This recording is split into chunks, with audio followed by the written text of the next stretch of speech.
In the shifting void between the known and the unutterable, where silicon minds dream of forgotten horrors, the abyss stirs. Welcome to AI Lovecraft, where machine intelligence weaves eldritch tales beyond mortal comprehension. Listen if you dare.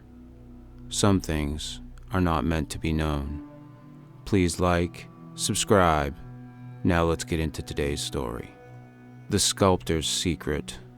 The studio was no longer a refuge, but a festering wound in the fabric of reality, its air thick with the reek of damp earth and something older. Elias Varn had once sought solitude here, a crumbling stone cottage perched on a cliff overlooking a gray, restless ocean. Now the walls wept moisture, glistening as though coated in the slime of some abyssal trench, and the shadows stretched too long, bending against the flicker of his oil lamp in ways geometry could not explain. He had not left in weeks, perhaps months. Time had begun to unravel, slipping through his fingers like the wet clay he could not stop kneading. It began with the tome, a blasphemous relic he'd unearthed from a crate of rotted wood, its leather binding pulsing faintly under his touch, as if it harbored a heartbeat. The script within writhed like worms, an alphabet no human throat could shape, yet the diagrams burned into his mind, grotesque silhouettes of humanoid forms, their limbs elongated and jointed in ways that mocked nature, their surfaces veined with patterns resembling the whorls of galaxies.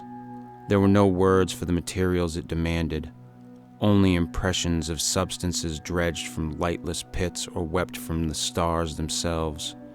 Elias, driven by a compulsion he could neither name nor resist, gathered what he could, ash from bones he dared not question, silt from the river's blackest depths, and a viscous, iridescent fluid that seeped from the cliffside after a storm, glowing faintly in the dark.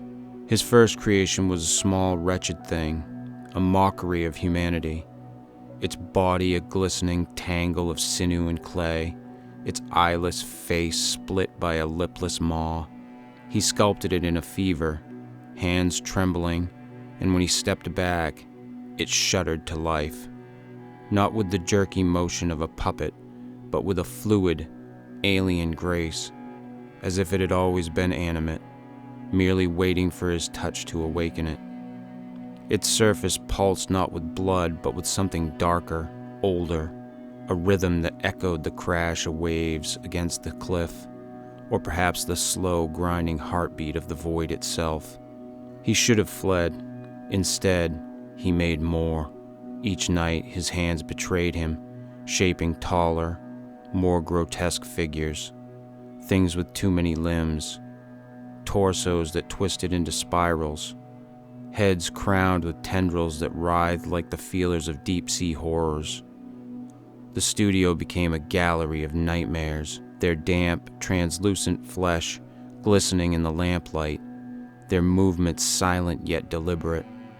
They shifted when he turned away, rearranging themselves into patterns that hurt his eyes, geometries that suggested doorways or eyes, or the maw of something vast and unseen. Then came the whispers. They slithered into his dreams first, a cacophony of voices that spoke not in words, but in vibrations, resonating through his bones. He awoke to find them encircling his bed, their eyeless faces tilted toward him, mouths quivering as they poured forth a language older than the stars. It was not speech as he knew it, but a sound that clawed at the edges of comprehension, syllables that tasted of salt and rust, that conjured visions of cyclopean cities sinking beneath black waters, of skies choked with writhing tentacled shapes. The whispers followed him into waking, threading through the wind, humming in the walls, until he could no longer tell if they came from the figures or from within his own skull. Elias's mind began to fray. He ceased eating, his body sustained only by the compulsion to sculpt. His hands bled into the clay, and the figures grew more intricate, their forms less human, more akin to the abominations hinted at in the tome's shifting pages. One night as he worked, the tallest of them, A towering thing with a body like coiled serpents and a face that was all mouth, reached for him. Its touch was ice and fire, searing his flesh, and in that instant the whispers coalesced into a revelation that shattered him. We are not yours. You are ours. The tome, now splayed open on the workbench, no longer bore static diagrams. Its pages writhed, ink bleeding into new forms, depictions of a cycle unending, of hands shaping hands across eons, of entities vast and formless seeding mortal flesh with their essence. These were not his creations. They were fragments of something incomprehensible, beings or aspects of a being whose existence predated the earth, the sun, the very concept of form. They had lain dormant, their essence scattered through time, until a mind weak enough to serve as their conduit stumbled upon their rights. Elias was no artist. He was a midwife to their rebirth, his blood and bone a bridge for their return. The figures no longer moved in secret. They crowded the studio, their damp bodies pressing against the walls, their whispers rising into a rhythm that shook the cliffside. The ocean beyond roared in answer, its waves clawing higher as if drawn by their call. Elias stood among them, hollow-eyed, his hands still shaping clay he could not abandon. He saw now what they intended, not merely to exist, but to unmake the world he knew, to drown it in the black tide of their origin, a realm where stars screamed and matter wept. And yet, a fragment of him, buried beneath the madness, understood.